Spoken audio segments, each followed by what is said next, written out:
Moments ago, Israel launched Operation Rising Lion, a targeted military operation to roll back the Iranian threat to Israel's very survival. የተፈራው ደረሰ።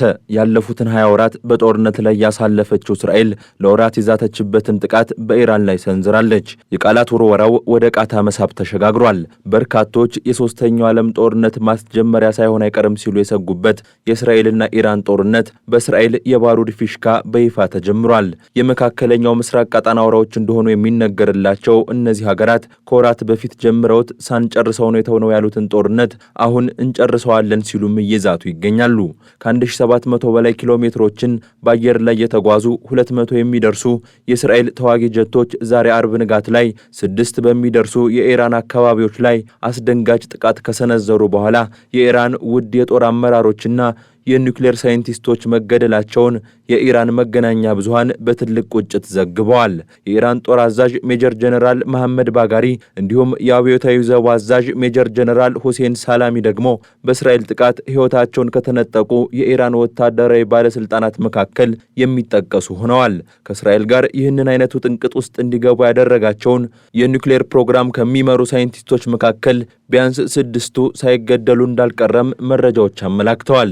ሜጀር ጀነራል መሐመድ ባጋሪ ከቀናት በፊት የእስራኤልን ጥቃት በብቃት መከላከል የሚያስችለንን አቅም አደራጅተናል ሲሉ የተሰሙ ቢሆኑም አደራጅተናል ያሉት የመከላከል አቅም ሳይታደጋቸው ቀርቷል። በእስራኤል ኢላማ ውስጥ ከገቡ ቦታዎች መካከልም የአብዮታዊ ዘቡ ዋና መስሪያ ቤትና ናታንዝ በሚባለው አካባቢ የሚገኘው የኒውክሌር ጣቢያ ተጠቃሾች ናቸው።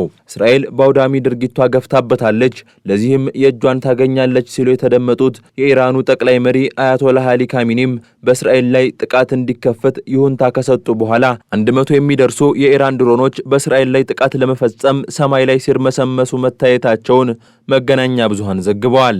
ለዚህ የኢራን ጥቃት ማረጋገጫ የሰጠው የእስራኤል መከላከያ ኃይልም ድሮኖችን እየመከተ ስለመሆኑ አስታውቋል። ከዚህ በፊት ኢራን በእስራኤል ላይ በሰነዘረችው ጥቃት የአየር ክልሏ በጥቅም ላይ እንደዋለ የተነገረላት ዮርዳኖስን ብትሆን የአየር ክልሌን ጥሰው ገብተዋል ያለቻቸውን የኢራን ድሮኖች ስለመምታቱ አስታውቃለች። ይሁንና ይህ ዘገባ እስከተጠናቀረበት ጊዜ ድረስ የኢራን ጥቃት ያስከተለው ጉዳት ስለመኖር አለመኖሩ የተሰማ መረጃ የለም።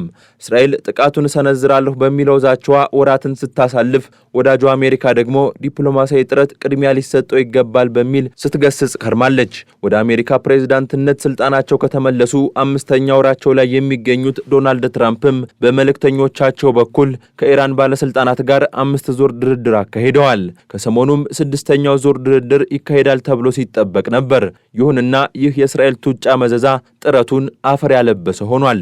እስራኤል በኢራን ላይ ጥቃት ለመፈጸም የአሜሪካን ፍቃድ እየጠበቀች ነው የሚሉ ወሬዎች ከተሰሙም ሰነባብተዋል። ከጥቃቱ መሰንዘር በኋላ ከወደ አሜሪካ የተሰሙ ድምጾች ግን ጲላጦሳዊ ለዛ ያላቸው ሆነዋል። በጥቃቱ ላይ እጃችን የለበትም የሚለውም ከዶናልድ ትራምፕ አፍ ቀድሞ የተሰማ መልእክት ሆኗል። እስራኤል በኢራን ላይ ጥቃት እንደምትፈጽም መረጃው ነበረን፣ ይሁንና ምንም አይነት ወታደራዊ ተሳትፎ አላደረግንም ያሉት ትራምፕ እጃቸውን እንደ ጲላጦስ ታጥበዋል። ኢራናውያን በቀላሉ የሚሰሟቸው ባይመስልም አሁንም መፍትሄው ድርድር ነው፣ ዳግም ወደ ጠረጴዛ እንድንመለስ እፈልጋለሁ ሲሉም አክለዋል። ይሁንና በግልጽ የእስራኤልን ጥቃት አልተቃወሙም። እንዲያውም ኢራን እስራኤልን የምታጠቃ ከሆነና እነዚህን ጥቃቶች ለመመከት የአሜሪካ ድጋፍ ካስፈለገ ድጋፍ መቸራችን አይቀሬ ነው ሲሉ ተናግረዋል። ይህንን የሰሙም ጉዳዩ አልሸሹም ዘወር አሉ ነው ሲሉ የትራምፕ እጅ አጠባ ለይበሉ የሆነ የለንበትም የሚለው ንግግራቸውም ወንዝ የማያሻግር ነው ሲሉ ተችተዋል። ትላንት ሐሙስ ኢራቅ ውስጥ የነበሩ የኤምባሲ ሰራተኞችን ያስወጣቸው አሜሪካ አሁን ደግሞ እስራኤል ውስጥ የሚገኙ ሰራተኞቿ ወደ መጠለያዎች እንዲገቡ አዛለች። የአየር ክልሏን ከየትኛውም በረራ የዘጋቸው እስራኤልም ሰንደቅ ዓላማዋን ያነገቡ ለሲቪል አገልግሎት የሚውሉ አውሮፕላኖች ለደህንነት ሲባል ወደ ሌሎች ሀገራት እንዲያቀኑ ማድረጓም ተሰምቷል። ቴልአቪቭ ውስጥ የሚገኘው ቤንጎሪዮን ዓለም አቀፍ አውሮፕላን ማረፊያም የኢራን ጥቃት ዝርዝር ውስጥ ገብቷል የሚለው በእስራኤል ዘንድ ታምኖበታል። ለወራት ሲፈራ የቆየው አሜሪካም ልታስቆመው ያልቻለችው ጦርነትም ከተጠበቀው በላይ አስፈሪ ሆኖ እየተካሄደ ይገኛል። በናታንዝ የኒውክሌር ጣቢያ ላይ የደረሰውና 6 ሳይንቲስቶችን የቀጠፈው የእስራኤል ጥቃት የኒውክሌር ፕሮግራማችንን አጥብቀን መቀጠል እንዳለብን የሚያሳይ ነው ሲል ያስታወቀው የኢራን መንግስት ዩራኒየም ማብለልና ሚሳኤል ማምረት እጅግ አስፈላጊ ስለመሆናቸው አረጋግጦልናል በማለት ምናልባትም ኢራን የኒውክሌር መሳሪያ ወደ ማምረት ልትገባ እንደምትችል ፍንጭ ሰጥቷል።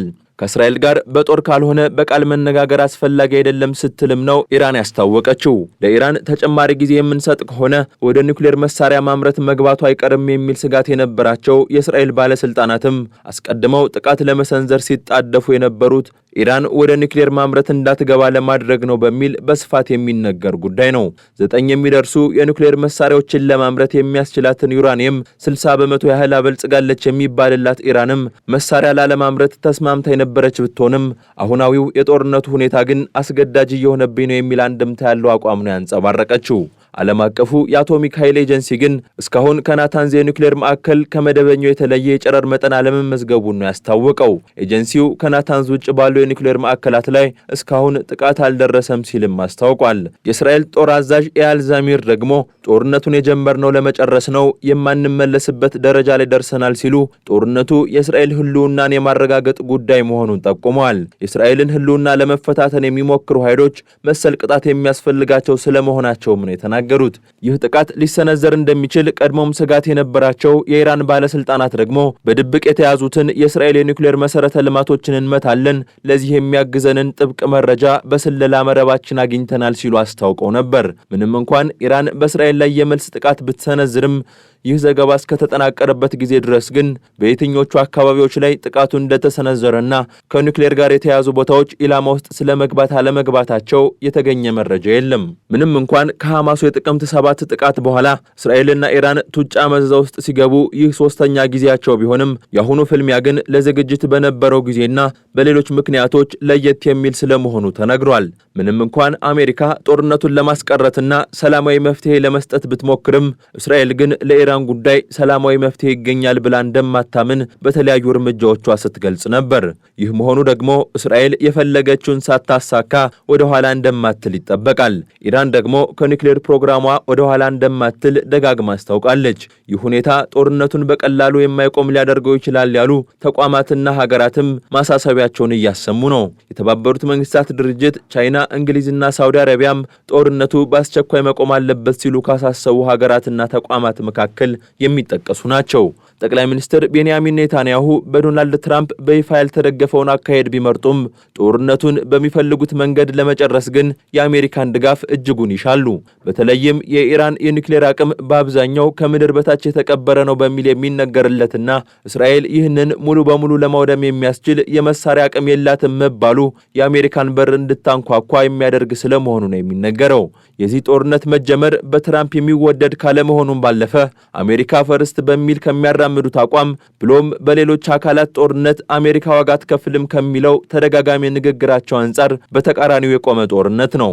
ይሁንና በእስራኤል ላይ የሚቃጣውን ጥቃት ለመመከት የሚያስችል ድጋፍ እንደሚያደርጉ ማስታወቃቸው ደግሞ ቀስ በቀስ ወደ ጦርነቱ ሊሳቡ የሚችሉበት እድል ይኖራል በሚል እንዲነገር አድርጓል። አንዳንድ የኢራን አውራ ጎዳናዎች ለእስራኤል ጥቃት ተገቢው ምላሽ ይሰጥ በሚሉ ሰልፈኞች ስለመሞላታቸው፣ አብዛኞቹ የእስራኤል አውራ ጎዳናዎች ደግሞ የኢራንን ጥቃት በመስጋት በተላለፉ ማስጠንቀቂያዎች ጭር ብለው ስለመታየታቸው መገናኛ ብዙሃን እየዘገቡ ይገኛሉ።